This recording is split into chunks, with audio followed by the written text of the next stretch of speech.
አሜሪካ ለኢትዮጵያ ያበረከተችው ግዙፍ አውሮፕላን። Over 30 years ago, the C-130 transformed military airlift operations. During the Vietnam War, its service was crucial, fulfilling both resupply and transport roles. The C-130 saved thousands of soldiers on the ground.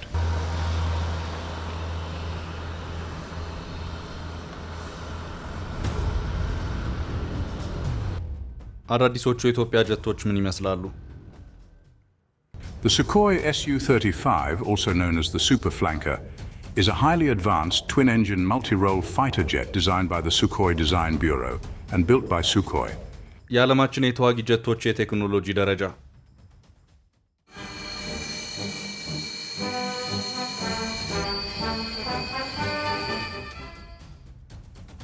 ኢትዮጵያ እጅግ የዘመኑ ተዋጊ ጀቶችን ከሩሲያ ለመሸመት ስምምነት የፈረመች መሆኑን የሚያመለክት አንድ መረጃ ወጥቷል። ዘመኑ የውድድር ነው። በተለይ በአባይና ቀይ ባህር መካከል ባለው መልክዓ ምድር ውስጥ ያለች ኢትዮጵያ ወታደራዊ አቅሟን ማዘመን ግድ ያላት ይመስላል። ኢትዮጵያ እጅግ የዘመኑ ናቸው የተባለላቸውን የሩሲያን ሱኮይ 35 አውሮፕላኖች በእጇ ለማስገባት የግዢ ውል የፈጸመች መሆኑን በተመለከተ በርከት ያሉ ሚዲያዎችም ተቀባብለውታል። እስካሁን ባለው ሁኔታ በሩሲያና በኢትዮጵያ በኩል የተባለ ነገር የለም። የኢትዮጵያ አየር ኃይል ዋነኛ ትጥቆች ሩሲያ ሰራሽ የሆኑት የሚግ ዘሮች ሲሆኑ አሁን ደግሞ ኤስዩ ወይም ሱኮይ ወደ ተባሉት ዘሮች ተገብቷል።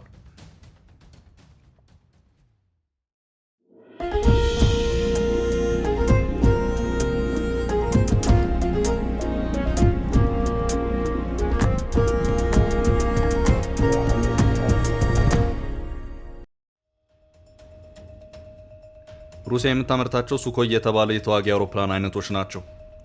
ኢትዮጵያ ቀደም ብላም የዚሁ ጄት ባለቤት ስትሆን በዚሁ ዝርያ ውስጥ ካሉት የሱ-30 ተዋጊ ጀቶች ያስገባች መሆኑን የቀደሙት መረጃዎች ያመለክታሉ። የአሁኑ ሱ-35 ከቀደመው ሱ-30 በእጅጉ የዘመነ ነው። ወደ ሱ-35 ከማለፋችን በፊት በመጀመሪያ ቀድሞ በኢትዮጵያ እጅ ስለገባው ሱ-30 ጥቂት እንበል። ባለ ሁለት ሞተር የሆነው ሱኮይ Su-30 የጦር ጀት ምርት የተጀመረው በፈረንጆቹ 1996 ሲሆን ሱ-30 የሚል መጠሪያውን ያገኘው በፈረንጆቹ 1996 እንደሆነ ይነገራል። የሱ-30 ተዋጊዎች በምዕራባውያን ዘንድ ፍላንከርስ የሚል መጠሪያ ተሰጥቶታል። ሩሲያ እስካሁን በመቶዎች የሚቆጠሩ የሱ-30 ተዋጊ ጀቶችን ያመረተች እንደሆነ መረጃዎች ያመለክታሉ። በወታደራዊ ዘርፍም ሆነ በአጠቃላይ በኢኮኖሚው አቅጣጫ ጥብቅ የሩሲያ ወዳጅ የሆነችው ህንድም በተመሳሳይ መልኩ በሩሲያ ፍቃድ እነዚህኑ Su-30 የጦር ጀቶች ማምረት እንደጀመረች የሚሊተሪ ቱዴይ መረጃ ያመለክታል።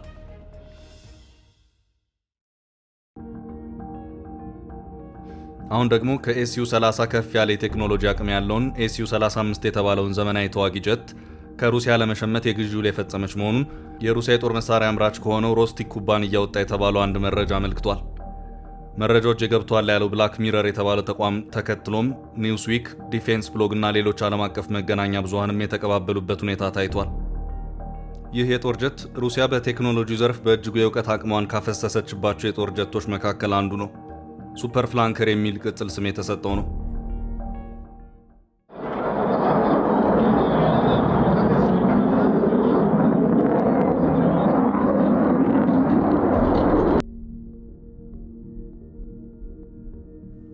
ባለ አንድ መቀመጫና ባለ ሁለት ሞተር ጀት ሲሆን በዚህም መልቲ ሮል ኬፓቢሊቲስ ወይም በአንድ ጊዜ ዘርፈ ብዙ ወታደራዊ ኦፕሬሽኖችን የማካሄድ አቅም ያለው መሆኑን መረጃዎች ያመለክታሉ። ዘርፈ ብዙ አገልግሎቶችን የሚሰጥ መልቲ ፈንክሽን ራዳር የተገጠመለትና ኢላማዎቹንም በከፍተኛ የምስል ጥራት ለይቶ ማነጣጠር የሚችል ነው የተባለለት የጦር አውሮፕላን አይነት ነው። ይህ የጦር አውሮፕላን በኢላማ ምቱ ጠላት ወረዳ ውስጥ በመግባት ኢላማን የመምታት አቅሙ ከፍ ያለ ከመሆኑም ባሻገር በአየር ላይ ያሉ ተዋጊ አውሮፕላኖችንም ጠልፎ በቁጥጥሩ ስር የማስገባት አቅሙም ከፍተኛ እንደሆነ ይነገራል። እንደ አውሮፓውያን አቆጣጠር በ2019 በሶሪያው ጦርነት ሁለት የሩሲያ ሱ-35 ጀቶችን የቱርክ ተዋጊ ጀቶች የጠለፉበት ሁኔታ ታይቷል። በዚህም የቱርክ ተዋጊ ጀቶች ሳይወዱ በግዳቸው የሶሪያን የአየር ክልል ጥለው ለመውጣት ተገደዋል። እናም የአንድን ሀገር የአየር ክልል በማስከበሩም በኩል የእነዚሁ ሱ-35 ጀቶች ጠቀሜታ እጅግ ፍቱን መሆኑ ይነገራል። በዓለማችን በተዋጊ አውሮፕላኖች ምርት የሚታወቁት ሀገራት ውስን ናቸው።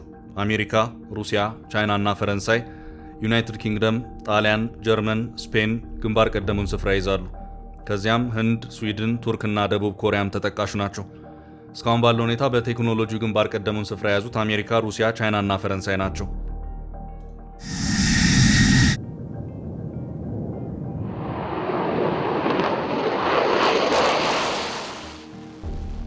በተዋጊ አውሮፕላኖች አቅርቦት ዙሪያ ምዕራባውያኑ ሀገራት ለአውሮፓና እስያ ሀገራት ከማቅረብ ውጪ ከአፍሪካ ሀገራት ጋር ያላቸው ግንኙነት እዚህ ግባ የሚባል ሆኖ አይታይም።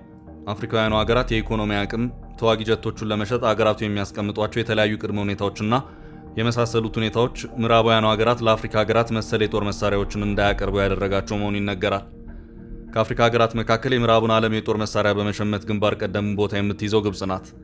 ግብጽ ከ40 ዓመታት በፊት የቀድሞዋ ሶቪየት ኅብረት የጦር መሳሪያ ደንበኛ ነበረች። በአጭሩ የአሁኗ ሩሲያ ማለት ነው። ሆኖም የአረብ እስራኤል ጦርነት አክትሞ ሀገሪቱ ካምፕ ዴቪድ ላይ ከእስራኤል ጋር የሰላም ስምምነትን ከፈረመች በኋላ ግን የጦር አውሮፕላኖችን ጨምሮ ሌሎች በርካታ የጦር መሳሪያዎችን የምትሸምተው ከአሜሪካና ከሌሎች የአሜሪካ ሸሪክ ሀገራት ብቻ ነው። ግብጽ የምዕራቡ ዓለም የጦር መሳሪያ ቴክኖሎጂ ጥገኛ ከምሆን በተወሰነ ደረጃም ቢሆን አቅራቢዎችን የተለያዩና ሰፋ ማድረግ ይገባኛል በሚል የሩሲያን የሱኮይ ዘር የሆኑ የጦር ጀቶችን ለመግዛት ከሩሲያ ጋር ድርድሮችን ጀምራ የነበረ ቢሆንም በአሜሪካ በኩል አርፈሽ ተቀመጪ በመባለው ሁሉንም ነገር እርግፍ አርጋ መተው ግድ ብሏታል። ነገሩን ወደ ኢትዮጵያ ስንመልሰው ኢትዮጵያ የአድዋን ጦርነት ማሸነፏን ተከትሎ የሀገሪቱን ጦር ማዘመን ግድ የሚለው መሆኑ ታምኖበታል።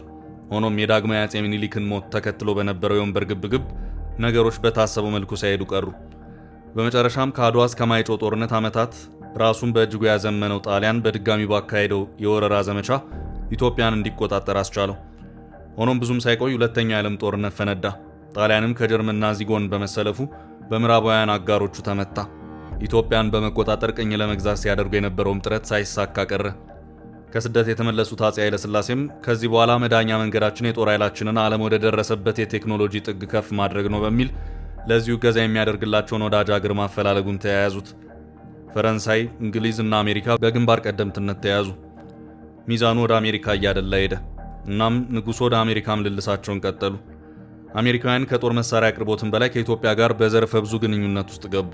በትምህርት፣ በቀይ ባህር ቃኞ ጦር ምስረታ፣ በአሁኑ የህዳሴው ግድብ ዲዛይን ስራ እንዲሁም በኦጋዴን የነዳጅ ፍለጋ ስራም አስፍተው ተሰማሩ። ግንኙነቱ ዘርፈ ብዙ ሆነ።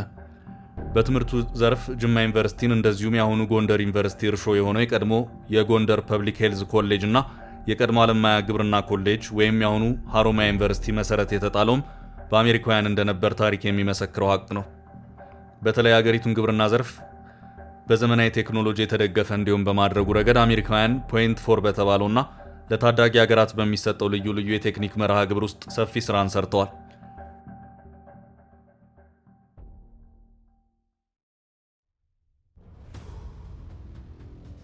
አሜሪካ በዚህ ብቻ ሳይሆን ኢትዮጵያ አባይ ውሃን ገድባ በተለይ ለኃይል ማመንጫነት እንድትጠቀም በማድረጉ ረገድ የአሁኑን የህዳሴው ግድብ አካባቢን ጨምሮ በአጠቃላይ ሰፊ በሆነው የወንዙ ተፋሰስ የሰርቬይንግና የመስክ ጥናትንም በስፋት ማድረግ የቻለችው በአፄ ኃይለ ሥላሴ ዘመነ መንግስት ነበር። ከወታደራዊው ዘርፍ ባሻገር በጦርነት የደቀቀች ኢትዮጵያ የጤና ተቋማት፣ ዘመናዊ ግብርና ቴክኖሎጂ፣ ትምህርትና ኢኮኖሚያን ሊያነቃቃ የሚችል የውጭ ቀጥተኛ ኢንቨስትመንት የሚያስፈልጋት ነበር። አሜሪካም የቀረበላትን ጥያቄ መሰረት በማድረግ የኢትዮጵያን አጠቃላይ ኢኮኖሚ ኢንቨስትመንት እድሎች ማጥናት ጀመረች። የተሻለ ኢንቨስትመንት እድሎች ብላ በለየቻቸው ዘርፎች ላይም ኩባንያዎቿ በኢትዮጵያ ምድር ገብተው እንዲሰሩ አንዳንድ ቅስቀሳዎችን ማድረግ ጀመረች። በጊዜው በኢንቨስትመንት ድጋፍ ሰጪነት የሚታወቀው የአሜሪካ ኢምፖርት ኤክስፖርት ወይም አሜሪካን ኤግዚም ባንክ ለኢትዮጵያ ቀጥተኛ ብድር ከመፍቀዱን ባሻገር ኢትዮጵያ ውስጥ መዋለ ንዋያቸውን ለሚያፈሱ የአሜሪካ ኩባንያዎችም የብድር ድጋፍ የሚያመቻችበት አሰራርን ሳይቀር እንዲዘረጋ ተደረገ። ከዚሁ ጋር በተያያዘ የአሜሪካ ኩባንያዎች በኢትዮጵያ በነዳጅ ፍለጋ እንደዚሁም የኢትዮጵያ አየር መንገድን በመመስረት ሂደት ላይም ሰፊ ስራን ሰርተዋል። የኢትዮጵያ አየር መንገድ በጊዜው DC-3 በተባሉ አውሮፕላኖች ስራ እንዲጀምር የተደረገ ሲሆን ስኬታማ ከሆኑ ጥቂት የዓለማችን አየር መንገዶች ውስጥ ሊመደብ የቻለውም በዚሁ ሂደት ነው። የኢትዮጵያ አየር መንገድ ዛሬም ድረስ ከአሜሪካው ቦይንግ ኩባንያ ጋር ያለው ግንኙነት በነዳጅ ፍለጋው ዘርፍም ቢሆን በአሜሪካው እውቅ ስም የነበራቸው እንደ KTW እና ቴኔኮ የመሳሰሉ ኩባንያዎች በጊዜው በኦጋዴን አካባቢ በሰፊው በነዳጅ ፍለጋ የተሰማሩበት ሁኔታም ጭምር እንደነበር የታሪክ መዛግብት ያስረዳሉ። በኦጋዴን የካሉብ ሂላላ የተፈጥሮ ጋዝ ፍለጋን በተመለከተ ሰፊ መሰረትን የጣለው ቴኔኮ የተባለው የአሜሪካ ኩባንያ ነበር። በዚህ ወቅት አሜሪካ በአጠቃላይ በኢትዮጵያ ኢኮኖሚ ውስጥ ሰፊ ሚና ለመጫወት መሰረት መጣል የጀመረችበት ወቅት ነበር። በኢኮኖሚው ዘርፍ በዚህ መልኩ የኢትዮ አሜሪካ ግንኙነት በጊዜው በጥሩ መሰረት ላይ ተጥሎ የነበረ ቢሆንም በሂደት የሀገር ውስጥ ፖለቲካው አለመረጋጋትና በኢትዮጵያ ውስጥ አሜሪካንን በጠቅላይ ኢምፔሪያሊስትነት የሚፈርጁ የተማሪዎች እንቅስቃሴ መበራከቱ ግንኙነቱን እያቀዛቀዘው ሄደ።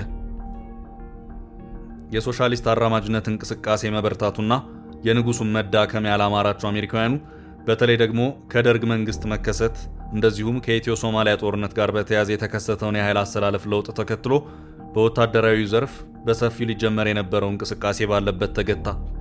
የኢትዮ ሶማሊያን ጦርነት ተከትሎ አሜሪካውያን በንጉሱ ዘመን የተከፈለበትን የጦር መሳሪያ ሳይቀር ለደርግ አንሰጥም ብለው ከለከሉ። በቀይ ባህር የነበራቸውንም ቃኞ ጦርንም እንዲያጡ ተደረገ። እናም ነገሮች ሌላ መልክ ይዘው በምትኩ ከሶማሊያ ጎን የነበረችው የቀድሞዋ ሶቪየት ህብረት የአሁኗ ሩሲያ ከኢትዮጵያ ጎን ቆመች። በዚህ ወቅት የኢትዮጵያ ጦር መሳሪያ ትጥቅ የሶቪየት ህብረት ሆኑ። የአሜሪካ ጉዳይ ተረሳ። በዘመን ኢህአዴግም ቢሆን የኢትዮጵያ የጦር መሳሪያ ሸመታ ከሩሲያና ምስራቁ ሀገር ሆነ።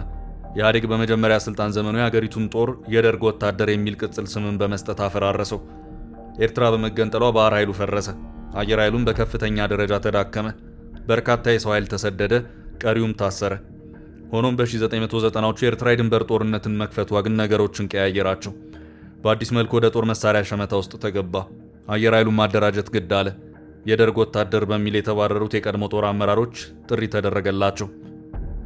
ነገሩን ወደ አሜሪካ ስንመልሰው ከብዙ ዓመታት በኋላ አሜሪካ በቅርብ ዓመታት አንድ እጅግ የዘመነ ወታደራዊ አውሮፕላንን ለኢትዮጵያ አበርክታለች።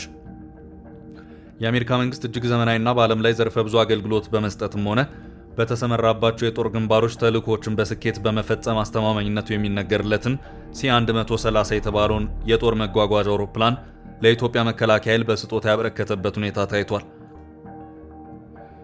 በአሜሪካው መከላከያ መስሪያ ቤት ፔንታጎን ከ60 ዓመታት በላይ ተመራጭ እንደሆነ የሚነገርለት C-130 ሄርኩለስ ተብሎ የሚጠራውና ሎክሂድ ማርቲን በተባለ ግዙፍ ኩባንያ የሚመረተው የጦር አውሮፕላን በዋነኝነት በጦር ግንባሮች የጦር መሳሪያ፣ ስንቅ እና መድኃኒት ለማቀበል የቆሰሉ ወይም ጉዳት የደረሰባቸውን ወታደሮች ለማንሳትና ለማንኛውም አስቸኳይ አደጋዎች በማንኛውም የጦርነትና የአደጋ ቀጠናዎች ልዩ እገዛ በመስጠት ይታወቃል። አስፈላጊ ሲሆንም በተፈለገባቸው የጦር ቀጠናዎችም ከሰማይ ቦምብ በማዝነብ ድብደባ መፈጸም እንደሚችልና በአሜሪካም ሆነ በሌሎች ሀገሮች ከተመረቱ የጦር አውሮፕላኖች በግንባር ቀደም ተመራጭና የተዋጊ ወታደሮች አለኝታ ተብሎም ሲጠራ ይሰማል። የሰላም ማስከበር ሚና ለማገዝና በሁለቱ ሀገራት ያለውን ወታደራዊ ትብብርና ግንኙነት ለማጠናከር በሚል እሳቤ የአሜሪካው መከላከያ መስሪያ ቤት ይህንኑ የጦር አውሮፕላን ግንቦት 29 2010 ዓ.ም ለኢትዮጵያ መከላከያ ኃይል አስረክቧል። በቴክሳስ በሚገኘውና በዓለም ግዙፍ የጦር አውሮፕላን አምራች ሎክሂድ ማርቲን ከ2700 በላይ አውሮፕላኖች ተመርተዋል። የአንዱ አውሮፕላን የሽያጭ አማካይ ዋጋው $35 ሚሊዮን ያህል ነው። Over 30 years ago, the C-130 transformed military airlift operations. During the Vietnam War, its service was crucial, fulfilling both resupply and transport roles. The C-130 saved thousands of soldiers on the ground.